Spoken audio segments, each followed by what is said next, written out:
তুই যে এই কাণ্ড ঘটিয়েছিস আমাকে আগে বলবি না? ঘর শত্রু বিভীষণ কাকে বলে জানো?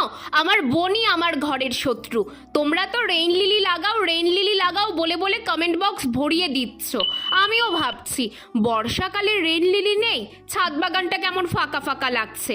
আমার আশেপাশের 2-3টে নার্সারি খুঁজেও দেখলাম কিন্তু পাইনি। তাই আজ ঠিক করেছি অনলাইনেই অর্ডার করব।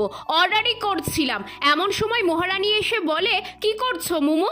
আমি ওকে যেই দেখালাম এই লিলিটা অর্ডার করছি, আমাকে বলে, হায় রে তোমার টাকা বেশি হয়েছে, চলো আমার সাথে। বলেই বাড়ির পেছনে লেবু গাছতলায় নিয়ে এসে বলছে, এই তো আমি কবে স্কুল থেকে এনে এখানে বসিয়েছি, তুমি দেখোনি? ভাবো অবস্থা, এত সুন্দর গাছটা কেউ এইভাবে অযত্নে ফেলে রাখে। আমাকেই যদি গাছটা দিত তাহলে আমার ছাদ বাগানের রূপই বদলে যেত। তা না করে কোথায় এনে বসিয়েছে।